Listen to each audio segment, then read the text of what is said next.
Hello दोस्तों, नमस्कार। Welcome back to mining सर्वे विशाल। आपका अपना यूट्यूब चैनल माइनिंग सर्वे विशाल में स्वागत है। तो थंबनेल से पता चल गया होगा कि हम इस बार DGMS ओरल एग्ज़ाम में जितने भी कैंडिडेट बैठने वाले हैं उनके लिए महत्वपूर्ण क्वेश्चन जो इंटरव्यूअर द्वारा सवाल किए जाते हैं उसके लिए मैं बहुत सारे वीडियो पहले बनाए रखे हैं। इस बार नए तरीके से आपको बेस्ट क्वेश्चन देने वाला हूँ, इसको पढ़िएगा और समझिएगा, ठीक है। तो सबसे पहले इंटरव्यूअर के पास जाएंगे तो वो आपसे आपके बारे में इंट्रोडक्शन पूछ सकता है, ठीक है। आपके बारे में इंट्रोडक्शन पूछ लेगा कि आप कहाँ से हैं, क्या नाम है, आप क्या करते थे, ठीक है। और ग्रीटिंग सबसे पहले दीजिए, गुड मॉर्निंग है, गुड आफ्टरनून है या गुड इवनिंग है, ठीक है, ओके। फिर इंटरव्यूअर आपसे कुछ ना कुछ सवाल करेगा, तो आपसे पूछेगा, स्पेसिंग पूछ लेगा, बर्डन पूछ लेगा, जो बेसिक साधारण सा क्वेश्चन है जो माइंड में आपका उपयोग किए जाते हैं हम सबको डिफाइन करते जाएंगे। स्पेसिंग 2 होल के बीच की दूरी को, एक ही पत्ती के 2 होल के बीच की दूरी को हम लोग स्पेसिंग बोलते हैं बर्डन। फ्री फेस से फर्स्ट रो के होल के बीच की दूरी को हम लोग बर्डन बोलते हैं। हमने 1-2 बार इसका डायग्राम भी बना कर दिखाया है, तो पिछला थ्योरी क्लास देख लीजिएगा, आके आपको पता चल जाएगा। जैसे अगर और हम प्रश्न देखें तो और अगला प्रश्न क्या बन सकता है, PPE पूछ देगा आपसे। बहुत ही महत्वपूर्ण क्वेश्चन है PPE। PPE यानी पर्सनल प्रोटेक्टिव इक्विपमेंट। इसमें क्या होता है, जूता, हेलमेट, रेडियम जैकेट, चश्मा, ग्लव्स, ये सभी आपका PPE में पर्सनल प्रोटेक्टिव इक्विपमेंट में आ जाता है। मास्क, ईयर प्लग, ये सभी चीज़ें आपके PPE में इक्विपमेंट में आते हैं। सबसे महत्वपूर्ण क्वेश्चन एक और, पाउडर फैक्टर। पाउडर फैक्टर पूछ लेगा, तो पाउडर फैक्टर 1 किलो बारूद में जितना टन कोयला प्राप्त होता है, 1 किलो बारूद में जितना टन कोयला प्राप्त होता है उसे हम लोग पाउडर फैक्टर बोलते हैं। यह टन पर केजी में दर्शाया जाता है। डिटोनेटर फैक्टर पूछ देगा, तो एक डिटोनेटर में जितना टन कोयला प्राप्त होता है उसको डिटोनेटर फैक्टर बोलते हैं। ऐसे ऐसे तरह साधारण क्वेश्चन पूछेगा, ज़्यादा कुछ नहीं, सारा साधारण क्वेश्चन पूछेगा। प्रति व्यक्ति पीने का लिए कितना लीटर पानी की आवश्यकता पड़ती है, तो सभी को पता है 2 लीटर। कितने लोगों व्यक्ति पर हम लोग लैट्रिन यूरिनल का व्यवस्था करेंगे, तो 50 व्यक्तियों पर, यानी 50 महिला पुरुष व्यक्तियों पर, मेल एंड फीमेल व्यक्तियों पर एक लैट्रिन यूरिनल बैठाएंगे, लैट्रिन। ये सभी साधारण क्वेश्चन हैं। अगला हो जाता है, देखिए, हॉल रोड से संबंधित। पहले तो पूछेगा कि हॉल रोड क्या होता है।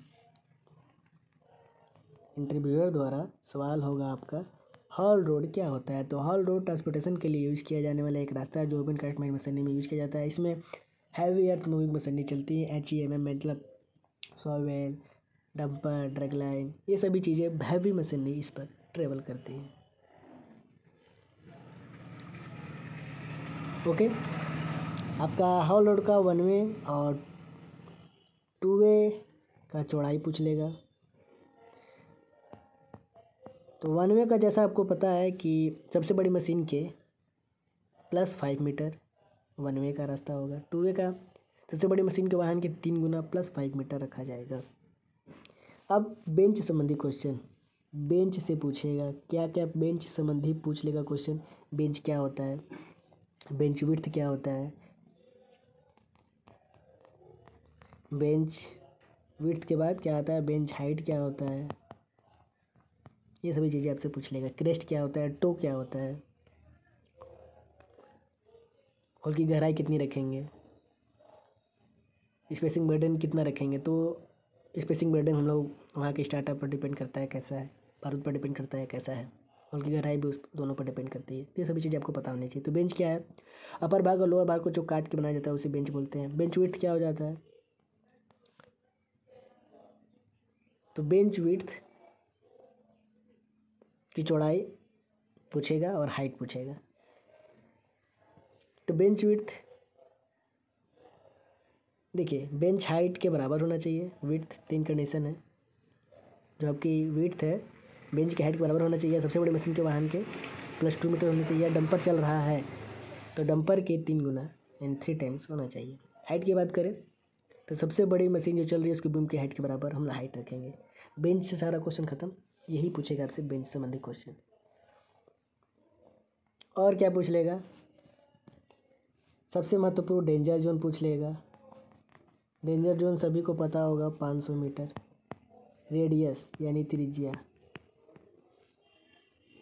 डेंजर जोन पूछ लेगा। डेंजर जोन के बाद आपसे बहुत अच्छे क्वेश्चन पूछ सकते हैं, ख़राब क्वेश्चन भी पूछ सकता है। जो आपको ना आए ना समझ में आए तो आप सॉरी बोल के आगे बढ़ जाइएगा कि सर मुझे याद नहीं आ रहा। स्ट्रिपिंग रेशियो पूछ लेगा। स्टेपिंग रेशियो जैसा पता है, 1 टन कोयला निकालने के लिए जितना क्यूबिक मीटर ओवरबर्डन हटाना पड़ता है उसको हम स्ट्रेपिंग रेशियो बोलते हैं। STRAPPING stepping ratio. 1 टन कोयला निकालने में जितना क्यूबिक मीटर ओवरबर्डन हटाना पड़ता है उसको हम लोग स्टेपिंग रेशियो बोलते हैं। एक चीज़ और पूछ सकते हैं, BESR break even stepping ratio. Break even stepping मतलब लॉस बराबर बेनिफिट, मतलब ना ही हमें घाटा हुआ ना ही मुनाफा हुआ, उसको लोग ब्रेक इवन स्टेपिंग रेशियो बोलते हैं। यही पूछ लेगा ओवरबर्डन क्या होता है। तो ओवरबर्डन एक खराब मलबा या मिट्टी होता है जो ओर के ऊपर से हटाया जाता है। ओवरबर्डन पूछ लेगा, ओर पूछ लेगा, मिनरल पूछ सकता है, और पूछ लेगा, मिनरल पूछ लेगा, कुछ मेटल कंटेंट पूछ लेगा कि मेटल कुछ मेटल कंटेंट बताइए। कंपो हो गया आपका तांबा, जिंक, सोना, चांदी, एल्युमिनियम, किसका आया इसका, ये भी सब पूछ लेगा। तांबा चाल्कोपाइराइट का, एल्युमिनियम है बॉक्साइट का।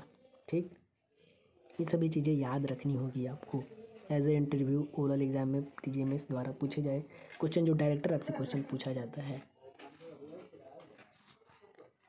और भी बहुत सारे प्रश्न हैं, मुझे रिकॉल होगा तो मैं बता दूंगा, अगली वीडियो में लाऊंगा। ये पार्ट 1 है। और भी कुछ क्वेश्चन या सवाल होगा तो आप लोग पूछ सकते हैं बेझिझक। मैं अगली वीडियो में नेक्स्ट और भी बहुत सारे क्वेश्चन ले आऊँगा। थैंक यू सो मच, मिलते हैं फिर नेक्स्ट क्लास में। जुड़े रहें मैनिंग सर्विसल के साथ। यहाँ पर मिलता है आपको सहयोग ज्ञान मैनिंग की पहचान।